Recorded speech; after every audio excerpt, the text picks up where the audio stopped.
पंचदशी ग्रंथ में तृप्ति दीप प्रकरण, और इस तृप्ति दीप प्रकरण में आज श्लोक नंबर है 96। तो इस श्लोक की अवतरणिका को देखिए। आत्मानं चेद विजानीयात् इति मंत्रेण अपरोक्ष ज्ञानं शोक निवृत्त्याख्यम जीवगतम अवस्थाद्वयम अभिधीयते इति उक्तम। अपरोक्ष ज्ञान शोक निवृत्त्याख्ये उभे इमे अवस्थे जीवगे ब्रूते आत्मानं चेदिति श्रुति इति अनेन श्लोकेन तत्र कियता अंशेन अपरोक्ष ज्ञानम उच्यते इति आकांक्षायाम आह। ठीक, शंका कर रहा है पूर्व पक्षी। पूर्व पक्षी बनता है कि जिस मंत्र की व्याख्यान करने के लिए यह प्रकरण आरंभ हुआ है तृप्तिदीप नाम का, कौन श्रुति है वो? आत्मानं चेद विजानीयात् अयम अस्मि पुरुष। और इस मंत्र के द्वारा श्रुति जीव में विद्यमान दो अवस्थाओं का वर्णन कर रही है, ऐसा सिद्धांतियों ने बताया पीछे 48 नंबर के श्लोक में। तब उसके ऊपर पूर्व पक्षी शंका कर रहा है कि उस मंत्र के कितने अंश से अपरोक्ष ज्ञान बताया जा रहा है और कितने अंश से शोक निवृत्ति बताई जा रही है, उसका स्पष्टीकरण कीजिए। ठीक है, ऐसा बोल रहा है कौन? पूर्व पक्षी। पंक्ति देखिए। आत्मानं चेद विजानीयात् इति मंत्रेण अपरोक्ष ज्ञानम, इस मंत्र के द्वारा अपरोक्ष ज्ञान और शोक निवृत्ति, दो अवस्था, शोक निवृत्त्याख्यम, दो अवस्था जीव में रहती है। 7 अवस्था में ये दो अवस्था भी है, और इन दो अवस्थाओं का वर्णन इस श्रुति ने किया है। ये आपने ही कहा बोला, पूर्व पक्षी बोल रहा है। इति मंत्रेण अपरोक्ष ज्ञानम शोक निवृत्त्याख्यम जीवगतम अवस्थाद्वयम अभिधीयते। जीव में गत मतलब विद्यमान दो अवस्था जो है, 7 अवस्था में दो अवस्था श्रुति के द्वारा कही जा रही, अभिधीयते इति उक्तम। किस श्लोक से कहा तुमने? सिद्धांतियों ने। तो बता रहा है पूर्व पक्षी, अपरोक्ष ज्ञान शोक निवृत्त्याख्ये उभे में अवस्थे जीवगे भूते आत्मानं चेत इति श्रुति। इसी प्रकरण का 48 नंबर का श्लोक है। उस श्लोक में सिद्धांतियों ने बताया था क्या कि आत्मानं चेत इत्यादि मंत्र जीव में विद्यमान दो अवस्थाओं का वर्णन कर रहा है। कौन दो अवस्था? अपरोक्ष ज्ञान और शोक निवृत्ति। ठीक है, तब अब क्या आया उसका? तब पूर्व पक्षी बोल रहा है इति अन्य श्लोकेन तत्र कियता अंशेन अपरोक्ष ज्ञानम उच्यते। मुख्य प्रश्न है, तो कितने अंश भाग से श्रुति के किन कौन कौन शब्द से अपरोक्ष ज्ञान कहा जा रहा है, उसको हमको बताइए।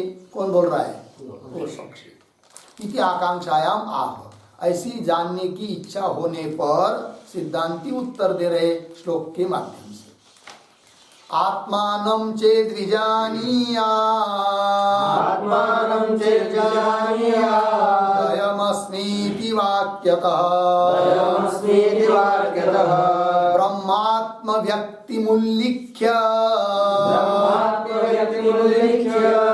यो बोधः सोऽभिधीयते।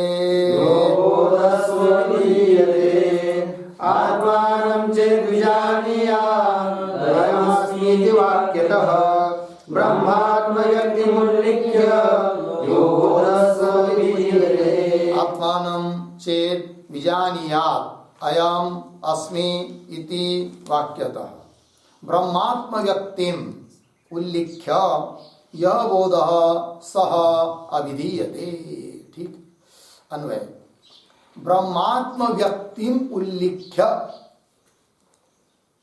यह बोधः सह,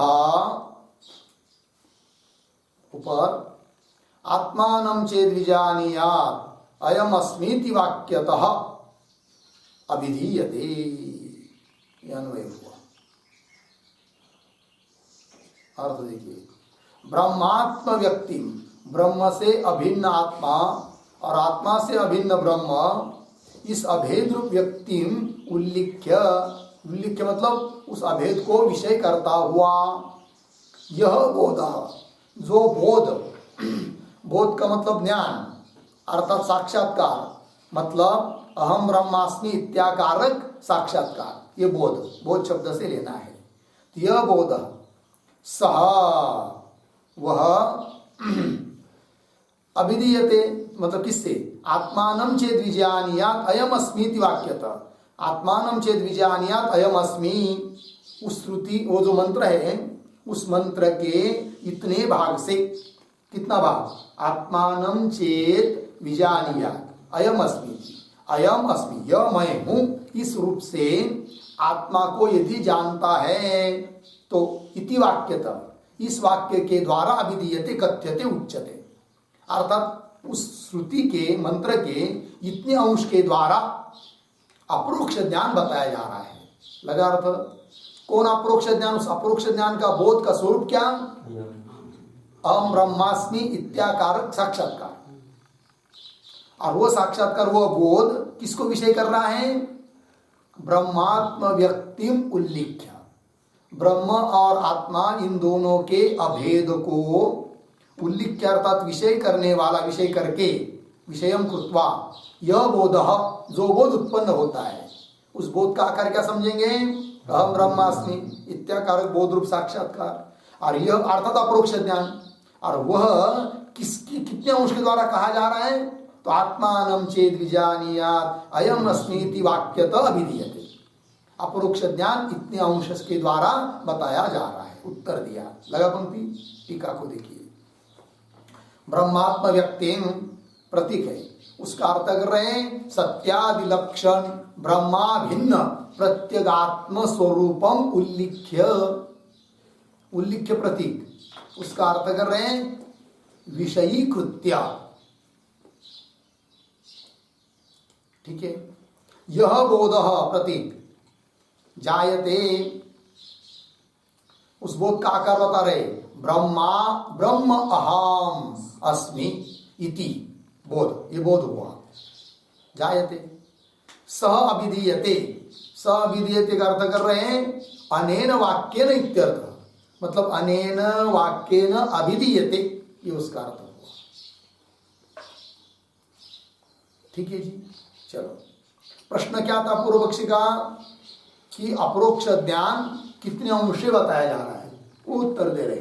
टीका को देखिए, ब्रह्मात्म व्यक्ति, इसका अर्थ कर रहे सत्यादि लक्षण ब्रह्म, सत्यादि आदि शब्द से चित स्वरूप, आनंद स्वरूप आदि, सचित आनंद लक्षण मतलब स्वरूप जो ब्रह्म, और उस ब्रह्म से अभिन्न कौन, प्रत्यगात्मा, जीवात्मा साक्षी, प्रत्यगात्म स्वरूपम, ऐसे दोनों के अभेद स्वरूप को उल्लिख्य अर्थात विषय कृत्य, विषय करके यह बोध जायते, जो बोध उत्पन्न होता है।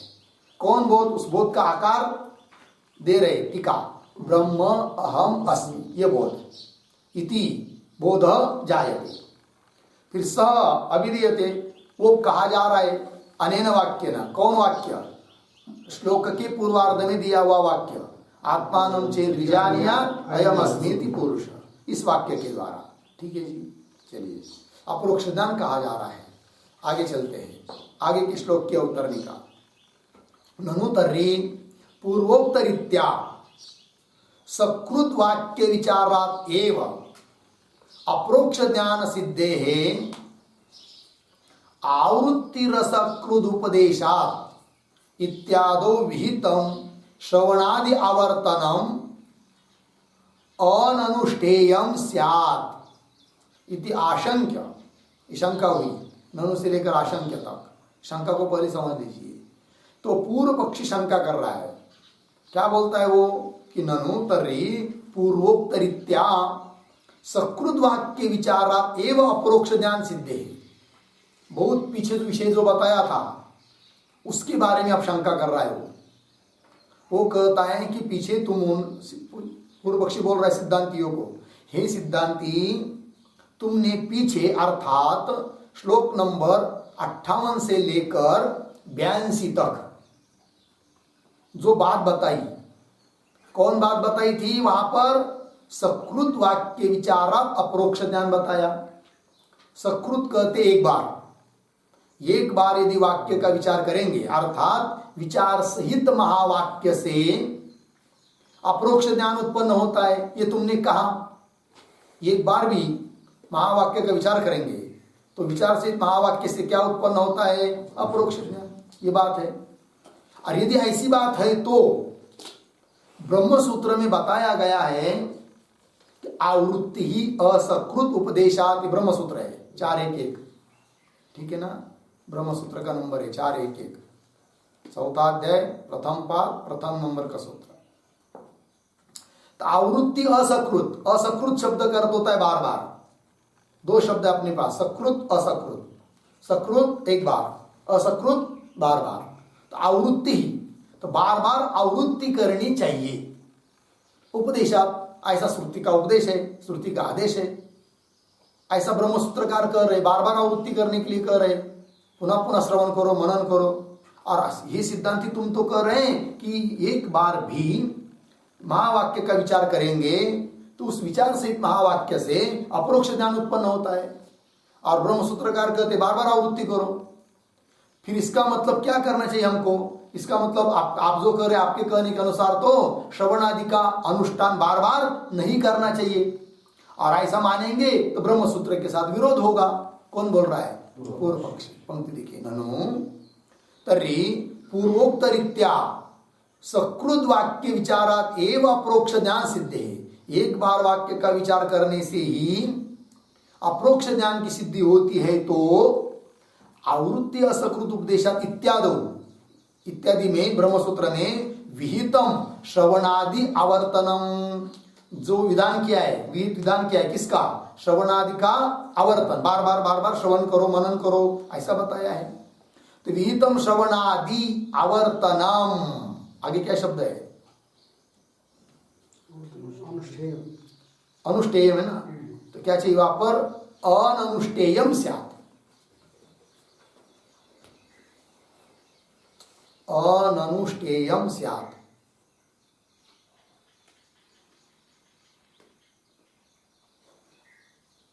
ठीक है, पंक्ति देखिए, इत्यादो विहितम श्रवणादि आवर्तनम। श्रवणादि का जो आवर्तन है, बार बार करना, वो अननुष्ठेय हो जाएगा, अर्थात बार बार अनुष्ठान फिर नहीं करना पड़ेगा।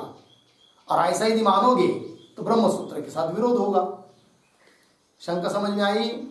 तो उत्तर दे रहे, ज्ञान दार्ढ्याय तद आवर्तन अनुष्ठानस्य आचार्यैहि अभिहितत्वात् अनुष्ठेयम एव इति आह। सिद्धांति उत्तर दे रहे, बोल रहे भाई हमने जो कहा वो भी ठीक है और आचार्य ने जो कहा वो भी ठीक है। तो बोलेंगे कैसे? तो हमने जो कहा कि विचार सहित महावाक्य से अप्रोक्ष ज्ञान उत्पन्न होता है, होता ही है, किंतु उत्पन्न हुआ जो ज्ञान उसको पुनः दृढ़ करना है। तो दृढ़ करने के लिए पुनः पुनः आवर्तन करो, ये आचार्य का कहना है। और दृढ़ नहीं करेंगे तो हो सकता है संसार का जो संस्कार अंतःकरण में बैठा हुआ है, उसके बल से वो उदित हुआ ज्ञान हो सकता है छिप जाएगा, पुनः दब जाएगा। ऐसा न हो, उसको दृढ़ करने के लिए आवर्तन बताया है। यदि हम तुमको दृढ़ करने की आवश्यकता है, बार बार आवर्तन करो। दृढ़ करने की आवश्यकता नहीं लग रही है तो नहीं करने की जरूरत नहीं है, इसलिए कोई विरोध नहीं है। ये बात कर रहे हैं। ज्ञान दार्ढ्याय, उत्पन्न हुआ ज्ञान दृढ़ होने के लिए, मजबूत होने के लिए, तद आवर्तन अनुष्ठानस्य, तद आवर्तन अनुष्ठानस्य ज्ञान दार्ढ्याय आचार्य ही अभिहितत्वात्। ऐसा आचार्य ने कहा है, ब्रह्मसूत्रकार ने भी कहा है, व्यास महाराज ने और शंकराचार्य जी महाराज ने भी कहा है। ये कहना है अभिहितत्वात् कथितत्वात् अनुष्ठेयम एव, अनुष्ठान करना ही चाहिए। इसका उत्तर दे रहे, इस बात को कह रहे हैं श्लोक से। अस्तु बोधो परोक्षोत्र महावाक्या तथाप्यसौ न दृढ़ श्रवणादीना आचार्य पुनरीरणात्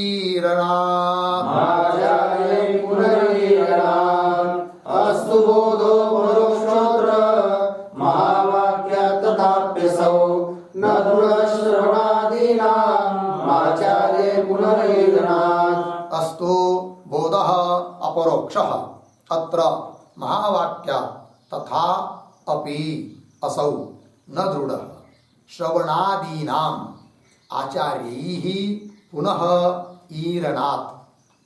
अन्वय अत्र महावाक्यात्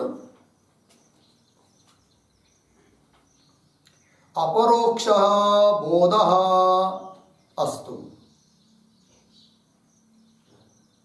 तथापि न असौ दृढः तथापि न असौ दृढः आचार्यैः पुनः श्रवणादीनाम् ईरणात्।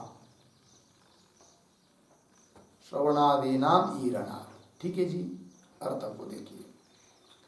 अत्र महावाक्यात् है कि नहीं, अत्र मतलब इस ब्रह्मात्म के बारे में जो बताया गया महावाक्य है, उस महावाक्य से अपरोक्ष बोध अस्तु, अपरोक्ष बोध उत्पन्न होता ही है, उसमें कोई संदेह नहीं। ये बात हुई। तथापि अपरोक्ष बोध उत्पन्न तो हो रहा है, तो भी क्या न असौ दृढ़, असौ मतलब यह अपरोक्ष बोध जो उत्पन्न हुआ है महावाक्य से वो दृढ़ नहीं है। बोलेंगे कैसा दृढ़ नहीं, आपको कैसा पता चला दृढ़ नहीं है करके? तो उत्तर दे रहे, हेतु दे रहे, क्या आचार्य ही पुनः श्रवणादीनाम् ईरणात्। यदि दृढ़ रहता, पहले उत्पन्न हुआ बोध, एक बार उत्पन्न हुआ बोध, वो यदि दृढ़ रहता तो आचार्य पुनः पुनः आवर्तन करने के लिए क्यों कहते? आचार्य ने पुनः पुनः आवर्तन करने के लिए कहा है, इससे मालूम हो रहा है कि महावाक्य से शुरू में उत्पन्न हुआ जो बोध वह दृढ़ नहीं है। फिर उसको दृढ़ करने के लिए पुनः पुनः आवर्तन करने के लिए आचार्य ने कहा है। इसलिए आचार्य ने जो कहा बार बार आवर्तन करने के लिए, उसकी भी कोई, उसके साथ भी कोई विरोध नहीं है। और हमने जो कहा कि महावाक्य विचार से एक बार में ही अपरोक्ष ज्ञान उत्पन्न होता है, उसमें भी कोई बाधक नहीं है। दोनों बात हो गई, संगत लग गई, वही दिया। ये हो गया ना श्लोक। आचार्य ही श्रवणादीनाम पुनः श्रवणादीनाम ईरणात्। ईरणात् कथनात्, ईरणात् का अर्थ। अब टीका को देखिए। अस्तु बोध इति, अत्र, अत्र प्रतीक है, अत्र का अर्थ है ब्रह्मात्म विषये, महावाक्यात् प्रतीक। उसका अर्थ कर रहे हैं सकृत श्रुतात विचार सहितात। ठीक है, आगे अपरोक्ष बोध अस्तु, अस्तु का अर्थ कर रहे भवतु एवं। ठीक है, अर्थ देखिए इतने का ही। अत्र ब्रह्मात्म विषय, महावाक्यात्, महावाक्य से मतलब कैसे महावाक्य से? सकृत श्रुतात विचार सहिता, एक ही बार सुना महावाक्य और उस पर विचार भी किया, तो विचार सहित उस महावाक्य से बोध उत्पन्न होता है, ये ठीक है। तो सकृत श्रुतात विचार सहितात है कि नहीं, विचार सहितात सकृत श्रुतात महावाक्य, विचार सहित एक बार सुने हुए उस महावाक्य से ही अपरोक्ष बोध अस्तु भवतु, अपरोक्ष बोध होता है, भवतु एवं। तथापि तो ठीक है, तो भी न असौ दृढ़, असौ बोधः दृढ़ न, ये दृढ़ नहीं है। अतः श्रवणादि आवर्तनीयम, इसलिए श्रवणादि का पुनः पुनः आवर्तन करना चाहिए। तच्चिंतनम तत्कथनम अन्योन्यम तत् प्रबोधनम, बताया है बार बार करने के लिए। आसुप्ते अमृते नये वेदांत चिंतया, ऐसा कहती है श्रुति। तो श्रवणादि आवर्तनीयम श्रीमद शंकराचार्य ही, आचार्य शब्द आया था ना, आचार्य मतलब शंकराचार्य ही। पुनः, पुनः का अर्थ कर रहे पुनः प्रति, पुनः मतलब वाक्यार्थ ज्ञानोत्पत्ति अनंतरम अपि, महावाक्य के अर्थ का ज्ञान उत्पन्न होने पर भी, अनंतर भी, वाक्यार्थ ज्ञानोत्पत्ति अनंतरम अपि श्रवणादि आवर्तन अभिधानात्, श्रवणादि का पुनः पुनः आवर्तन करने के लिए कहा है। अभिधानात् कथनात् इत्यर्थ। किस लिए? ज्ञान दादार्ढ्याय इति एतत् अर्थात् लभ्यते। किस लिए कहा है? तो बोलेंगे उसको बताने की क्या जरूरत है, बार बार करने के लिए कहा, इसका मतलब ज्ञान को दृढ़ करने के लिए अर्थात प्राप्त हो जाता है। यह अर्थ ज्ञान दार्ढ्याय इति एतत् अर्थात लभ्यते। हो गया जी। चलिए आगे के श्लोक के उत्तर निकाल। आचार्यैः केन वाक्येन अभिहितम् इति आशंक्य तद्वाक्यम पठति। ऊपर कहा था कि नहीं, आचार्य ने बार बार करने के लिए कहा है, तो बोले कि भाई आचार्य जो शंकराचार्य जी महाराज, उन्होंने कौन से वाक्य के द्वारा कथन किया है कि बार बार श्रवण करो करके, तो उस वाक्य को दे रहे हो। आचार्यैः केन वाक्येन अभिहितम् इति आशंक्य, ये शंका होने पर तद वाक्यम पठति, उस आचार्य के द्वारा पठित वाक्यों को यहाँ पर दे रहे हैं। अहम ब्रह्मेति वाक्यार्थ बोधो यावद्दृढी भवेत् समाधि सहितस्तावत् अभ्यसेत् श्रवणादिकम्। अहं ब्रह्मेति वाक्यार्थ बोधो यावद्दृढी भवेत् समाधि सहितस्तावत् अभ्यसेत् श्रवणादिकम्।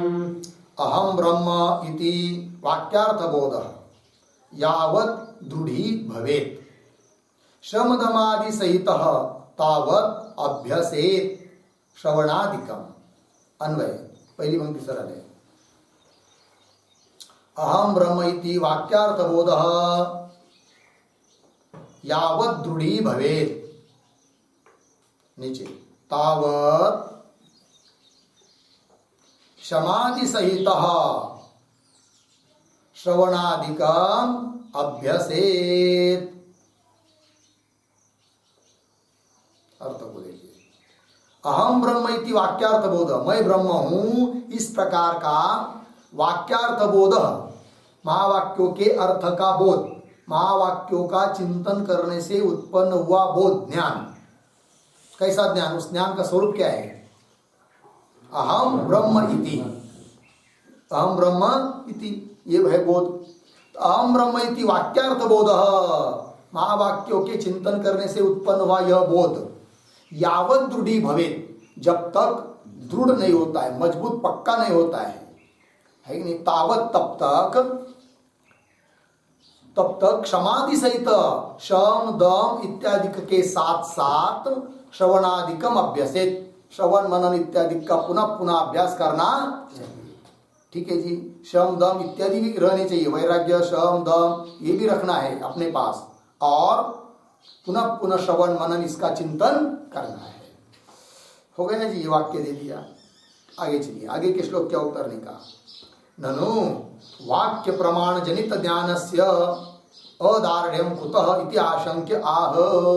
ठीक है, पूर्व पक्षी शंका कर रहा है कि वाक्य प्रमाण जनित ज्ञान से, वाक्य रूप प्रमाण से उत्पन्न जो ज्ञान, एक बार चिंतन करने से पहले सूर्य में उत्पन्न हुआ ज्ञान, वह ज्ञान अदृढ़ रहता है, ऐसा आपने कहा ऊपर।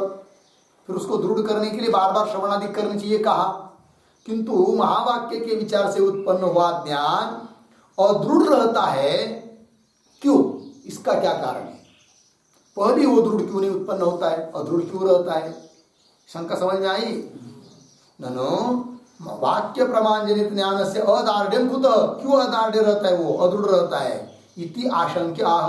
ऐसा कोई शंका करता है तो उत्तर दे रहे हैं श्लोक के माध्यम से। बाणं सन्ति ह्यदार्ढ्यस्य हेतवः श्रुत्यनेकता असंभाव्यत्वमर्थस्य विपरीता च भावना। बाणं सन्ति ह्यदार्ढ्यस्य हेतवः श्रुत्यनेकता असंभाव्यत्वमर्थस्य विपरीता च भावना। बाणं सन्ति हि अदार्ढ्यस्य हेतवः श्रुत्यनेकता असंभाव्यत्वम् अर्थस्य विपरीता च भावना। अन्वय ही श्रुत्यनेकता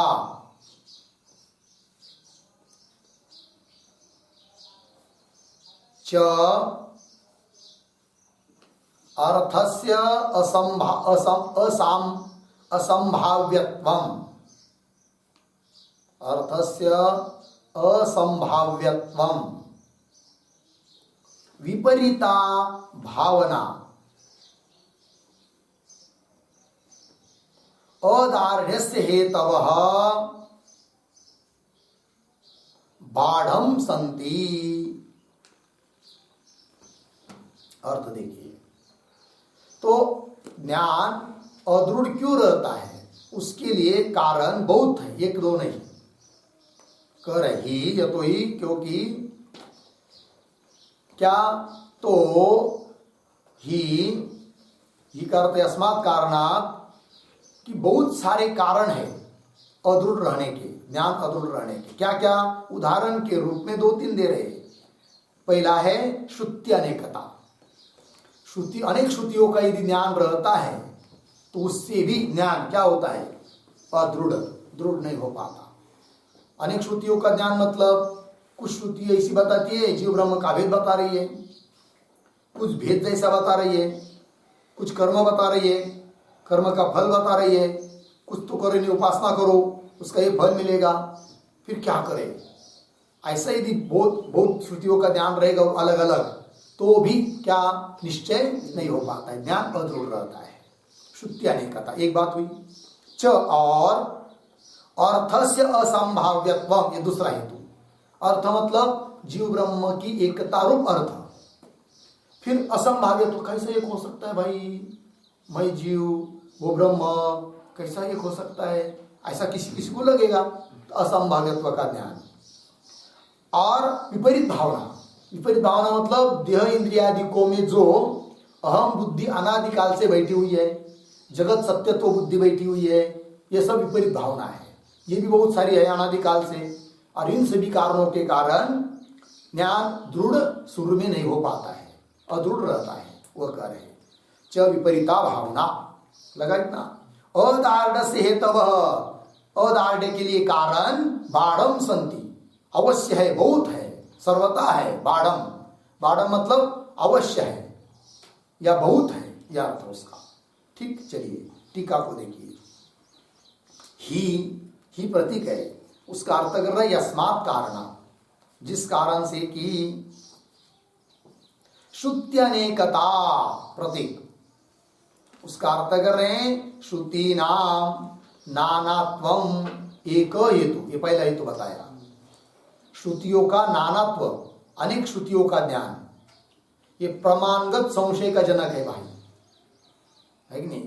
यदि अनेक श्रुतियों का ज्ञान रहता है तो प्रमाणगत संशय उत्पन्न हो जाता है, ये ऐसा है क्या ऐसा है, क्योंकि श्रुति ये भी बता रही है वो भी बता रही है, तो प्रमाणगत संशय का जनक हुआ। श्रुति नाम नानात्वम एक हेतु, पूर्ण विराम।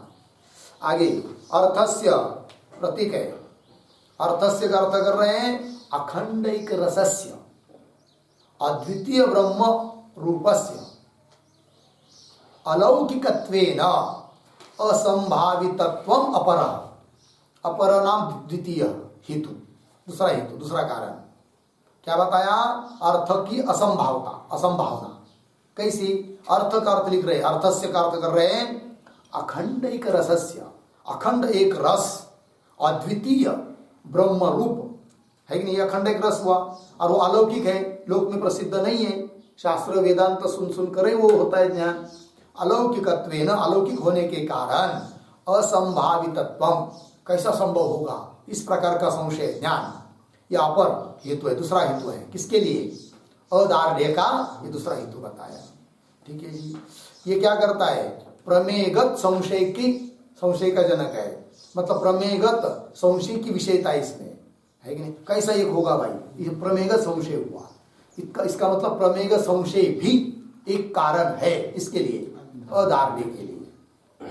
और तीसरा विपरीत भावना च, तो विपरीत भावना च प्रतीक है, उसका अर्थ कर रहे पुनः कर्तृत्वाभिमान रूप तृतीय, तृतीय हेतु है कि नहीं? अब ज्ञान तो हो गया, मैं करता नहीं हूं, मैं भोगता नहीं हूं, किंतु कुछ दिन के बाद खुल जाता है, तो पुनः लगता है कि मैं करता हूं, मैं भोगता हूं। तो ये बात पुनः कर्तृत्वाभिमान रूप तृतीय लग गया। इति एवं विधा, इस प्रकार से अदार्ढस्य हेतवः बाढ़म संति, इस प्रकार अदार्ढ्य के लिए कारण बाढ़म संति, बाढ़म संति का अर्थ कर रहे सर्वथा विद्यन्ते, अवश्य रूप से है, बहुत है, पर्याप्त है। अतः अप्रोक्ष अनुभव दार्ढ्याय, इसलिए अप्रोक्ष ज्ञान दृढ़ होने के लिए श्रवणादिकम आवर्तनीयम इति भाव, श्रवणादिक का आवर्तन करना चाहिए, ये भाव बताया, यह अर्थ बताया। हो गया जी। चलिए अब आगे के श्लोक की अवतरणिका। एवं त्रिविधान अदार्ढ हेतु उपन्यस्य श्रुति नानात्व प्रयुक्त अदार्ढ्य निवृत्तये श्रवणावृत्ति कार्य इति आह। ठीक, अब देखिए, एवं इस प्रकार त्रिविधान अदार्ढ हेतु, तीन प्रकार के अदार्ढ के कारण हेतुओं को उपन्यस्य, उपन्यस्य मतलब संकथ्य किंवा उक्त्वा, निर्दिश्य उसका निर्देश करके, संकथ्य कथन, सम्यक कथन करके। फिर अब क्या आगे, तो श्रुति नानात्व प्रयुक्त अदार्ढ्य, तो तीन प्रकार, तीन हेतु बताए ना अदार्ढ्य के। तो पहला अदार्ढ्य का कारण कौन बताया था, श्रुति नानात्व का ज्ञान, ये बताया था ना। तो श्रुति नानात्व प्रयुक्त, श्रुतियों के नानात्व का ज्ञान होने से जो अदार्ढ्य है, उस अदार्ढ्य की निवृत्ति करने के लिए श्रवणादिक का अनुष्ठान करना चाहिए, इस बात को बता रहे ग्रंथकार। श्रुति नानात्व प्रयुक्त मतलब श्रुति के नानात्व ज्ञान से होने वाला जो अदार्ढ्य, उस अदार्ढ्य के निवृत्ति के लिए श्रवणादि, श्रवणावृत्ति, श्रवण की आवृत्ति करनी चाहिए। ये कह रहे शाखा भेदात् काम भेदात्, शाखा भेदात् काम भेदात्, श्रुतं कर्मान्यथान्यथा, श्रुतं कर्मान्यथान्यथा, एवमत्रापि माशंकी, एवमत्रापि माशंकी, यतः श्रवणमाचरेत्, यतः श्रवणमाचरेत्। शाखा भेदात् काम भेदात्, श्रुतं कर्मान्यथान्यथा, एवमत्रापि माशंकी, यतः श्रवणमाचरेत्। शाखा भेदात् काम भेदात् श्रुतं कर्म अन्यथा अन्यथा, एवं अत्र अपि माशंकी इति अतः श्रवणम आचरेत्। लग गया। चलिए अन्वय, शाखा भेदात् काम भेदात् अन्यथा अन्यथा कर्म श्रुतम, एवं अत्र अपि माशंकी, नीचे की पंक्ति सरल है, इति अतः श्रवणम आचरेत। ठीक, अर्थ को देखिए, शाखा भेदात् काम भेदात् अन्यथा अन्यथा कर्म श्रुतम, वेद में अन्यथा अन्यथा मतलब अलग अलग प्रकार के बहुत सारे कर्म बताया है, श्रुति ने कहा है, श्रुतम श्रुति ने कहे है। क्यों? शाखा भेदात् काम भेदात्, शाखा भिन्न भिन्न होने के कारण, और काम मतलब कर्म करने वाले की इच्छा भिन्न भिन्न होने के कारण कर्म भी भिन्न भिन्न हुए। सबकी इच्छा एक है क्या? नहीं। किसी को स्वर्ग चाहिए तो उसके लिए उस प्रकार का कर्म, किसी के लिए पुत्र चाहिए उसी के लिए उस प्रकार का कर्म, किसी के लिए गाय भैंस बहुत धन ऐश्वर्य चाहिए उसके लिए उस प्रकार का कर्म। ऐसे काम भेदात और शाखा भेदात, और वो शाखा भी भिन्न भिन्न है, उन शाखा के भेद से भी कर्म भिन्न भिन्न हो जाते हैं। ठीक, तो शाखा कितनी है? शाखा मतलब वेद की शाखा है। पहले वेद एक ही था, किंतु व्यास महाराज जी ने विचार किया अब कलयुग आने जा रहा है और वेद को जिंदा रखने का साधन क्या है?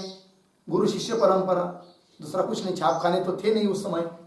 फिर क्या, गुरु कहेगा शिष्य सुनेगा फिर कंठस्थ करेगा, वैसा ही वो अपने आगे वाले पीढ़ी को कंठस्थ कराएगा। आज वही आज भी चलता है। वेद पाठशाला में क्या है, वेद तो पढ़ाते हैं ना, तो गुरु बोलते हैं बार बार बोलते हैं, शिष्य बार बार उसको उसके विचार उच्चारण करता है, उच्चारण करता है, कंठस्थ हो जाते हैं। फिर एक ही वेद था, उस समय बहुत बुद्धि थी उन लोगों को, तो समस्त पूरा वेद कंठस्थ कर लेते थे। किंतु व्यास महाराज ने विचार किया अब कलयुग में बुद्धि कम हो रही है और लोग संसार में आसक्त ज्यादा होने वाले हैं, आयु भी कम हो रही है, तब उन्होंने वेद के 4 भाग कर दिया। ठीक है, फिर उसको उनको और ख्याल में आया कि 4 भाग करने से भी वेद जिंदा नहीं रहेगा, वो उतना भी कंठस्थ नहीं कर पाएंगे। फिर उन्होंने एक एक वेद की बहुत सारी अलग अलग प्रकरण कर दी, अर्थात अलग अलग बहुत सारी शाखा कर दिया। शाखा मतलब प्रकरण। फिर पकड़ा दिया, ये शाखा तुम्हारी, ये शाखा तुम्हारी, ये शाखा तुम्हारी, ऐसे बहुत ब्राह्मणों को दे दिया। और उस शाखा से फिर ब्राह्मण लोग अपने को कहने लगे तुम किस शाखा के हो, मैं किस शाखा का हूँ, तो हम यजुर्वेदी शाखा के, हम अमुक शाखा के हैं, हम सामवेदी शाखा के, ऐसे अलग अलग उनके नाम भी हो गए। और कोई बोलता है मैं चतुर्वेदी हूँ, कोई त्रिवेदी हूँ, कोई द्विवेदी है, कोई त्रिवेदी है, 2 वेद को पाठ करने वाले, 3 वेद को पाठ करने वाले, 4 वेद को पाठ करने वाले। ठीक है ना जी, ऐसे उनके नाम भी हो गए। ठीक है ना जी। चलिए, तो शाखा भेद, तो शाखा कितनी है फिर, तो जानकारी के लिए आप लिख सकते हैं ऋग्वेद की 21 शाखा है।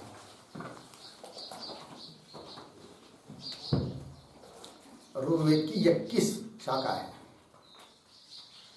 21। यजुर्वेद की 109 शाखा है, यजुर्वेद की 109 शाखा है। और सामवेद की 1000 शाखा है, सामवेद 1000 शाखा।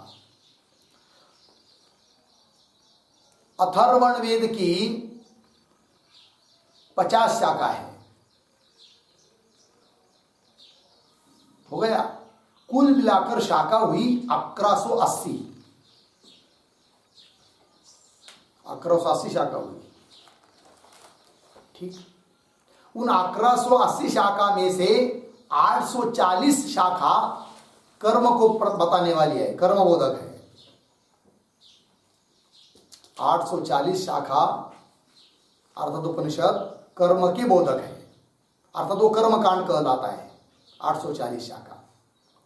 फिर उसके बाद 232 शाखा ध्येय ब्रह्म की बोधक है, ध्येय ब्रह्म, उपास्य ब्रह्म, अतः उसको उपासना कांड कहते हैं। और 108 उपनिषद ज्ञेय ब्रह्म के बोधक है, ज्ञेय ब्रह्म, ज्ञेय ब्रह्म के प्रतिपादक है, अर्थात ये ज्ञान कांड है, वेदांत जिसको बोलते हैं।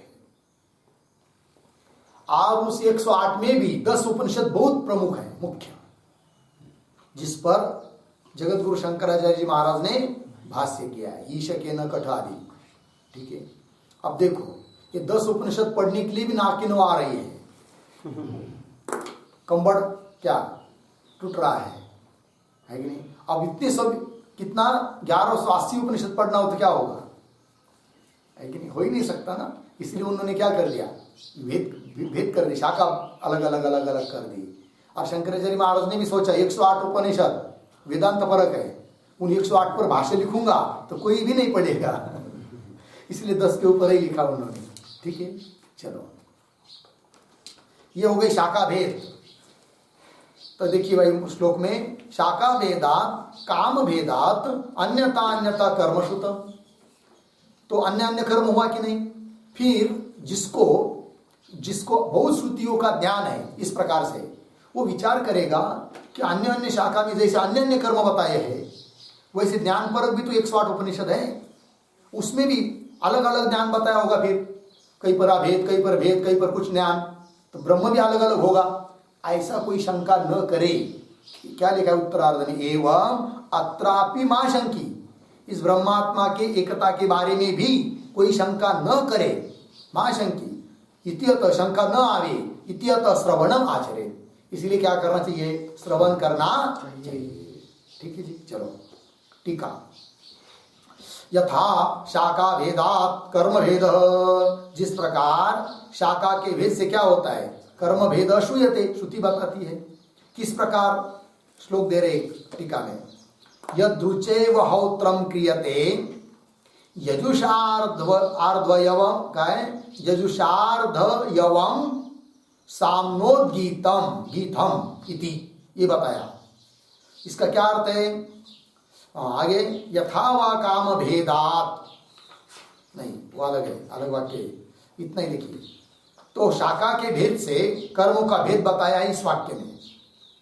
तो यद रुचा एव हौत्रम क्रियते, रुचा मतलब होता है ऋग्वेद, और ऋग्वेद के मंत्रों को लेकर जो व्यक्ति कर्म करता है उसको बोलते हौत्र, होता, होता बोलते हैं।